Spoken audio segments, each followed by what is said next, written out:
At ngayong Marso na nga po na siyang Fire Prevention Month, makakausap natin sa telepono si Chief Inspector Ian Manalo, ang spokesperson ng Bureau of Fire Protection o BFP. Magandang araw po sa inyo, Chief Inspector Manalo. Magandang araw din po, Ginoong Rafi Tima. Opo. Magandang araw sa inyo mga taga-subaybay. Unang araw ng Fire Prevention Month pero malagim na agad yung pagsalubong nito dun sa 5 patay sa sunog sa Makati. Sapat ba talaga yung kahandaan natin kontra sunog? Kung kayo po tatanungin, paano nyo ba may sasalarawan yung kahandaan ng mga Pinoy, lalo na sa mga matataong lugar tulad ng Metro Manila? Oo nga, nakakalungkot na sinalubong kagad tayo ngayong Fire Prevention Month ng kagabi ng 5 kagad ang patay, 3 bata at saka 2 matanda. Alam mo, sa aming mga datos talagang nauunang yung mga bata at mga matatanda, iyan yung mga napapahamak dahil yung kanilang reflexes ay hindi kasing gagaling na sa atin. Kaya kami patuloy sa pagpapaalala sa ating mga kabayan at ngayon nga, ngayong March 3 hanggang March 9, meron kaming berong sa paaralan para palalahanan itong mga bata at maturuan sila kung paano nila ililigtas ang kanilang sarili. Maturuan sila nung edit na tinatawag namin exit drill in the house. At nagpapaalala lang kami na karamihan din ng ating sunog ay yung galing sa kuryente.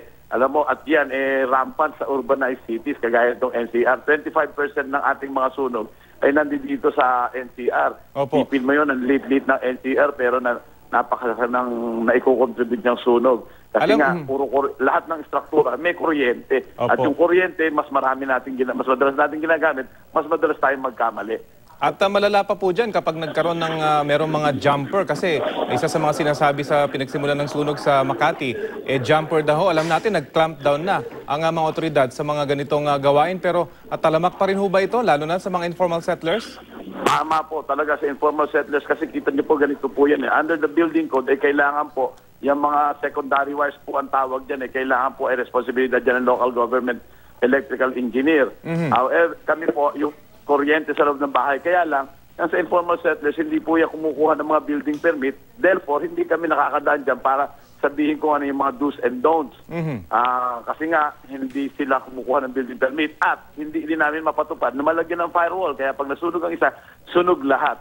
Yung mga kuryente nila sa labed, tapos ang lapit. May requirement po yan na distansya from the facade of the building. Kailangan at least 1 meter. Pero kita mo naman, maaabot mo sa bintana mo.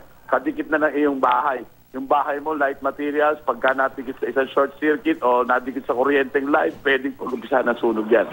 Pero dahil batid na po ninyo yung problema ng ito, hindi ho ba motopropyo, pwede kayong mag-inspection sa mga informal settlements? Or talaga kulang din ng inyong mga tao? Ginagawa po namin yan. Yun nga lang, sa mga informal settlers, residential yan Ang residential po exempted sa aming annual inspection. Pero pwede po kami mag-barangay ugnayan. Hindi siya inspection, pero barangay ugnayan para turuan namin sila. Ginagawan po namin sila ng mga brigada at saka yung ini-inspection din po namin yung mga lugar nila at parang ireklamo nila. Pagka yan may reklamo, pwede po namin yung pasara, patigil, kung ano man ang ginagawa nila. Kasi mga residential yan Pero pag wala po, ang motto proprio namin doon, yung kami lang ay magbigay ng paalala. Ang sinasabi nyo rin ho lagi, dapat merong drill, hindi ho ba ang bawat tahanan, ang bawat pamilya.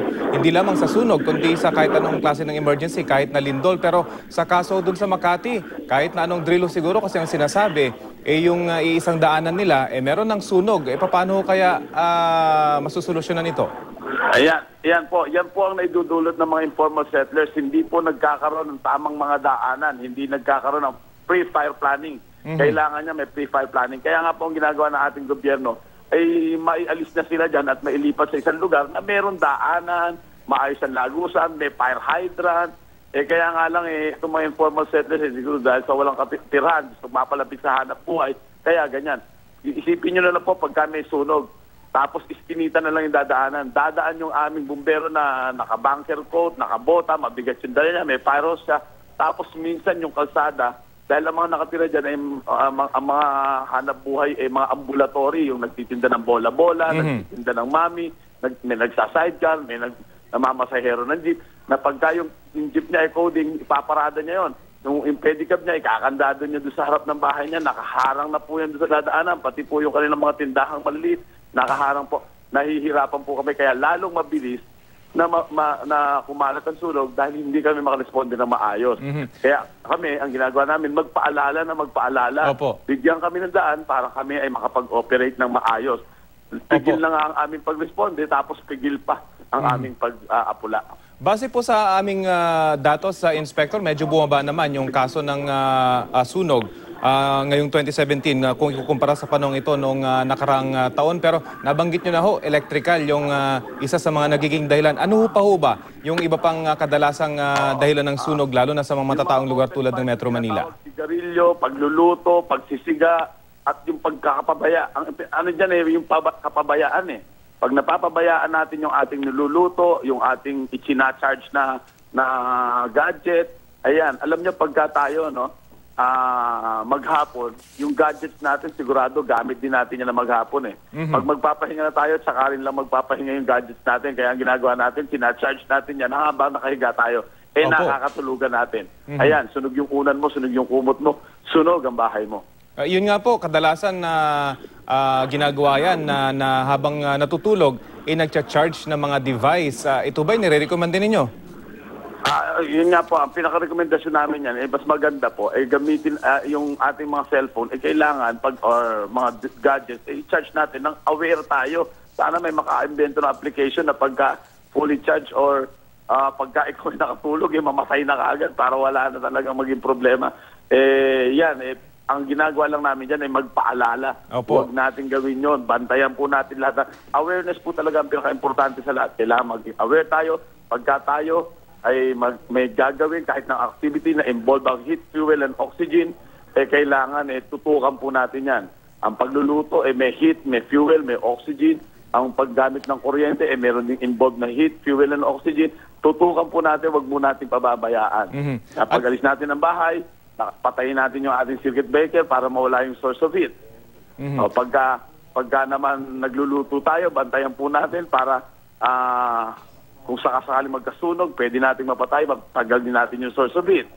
Yung LPG natin, patayin natin para mawala rin yung source of heat. Opo. At ngayon nga pong Fire Prevention Month, alam po natin na nag-iikot ang BFP sa mga lugar na fire-prone. Ika nga, paano ba makaka-keep in touch yung pamayanan po sa inyo para maimbitahan siguro kayo para magbigay sa kanila ng mas mahaba pang tips? May sunog, pinaka-the best talaga, tawagan lang kami, 911. Para naman mabilis kami makarating. Yan yung pinaigting na 117. Opo. Okay, okay. Yes, go ahead po.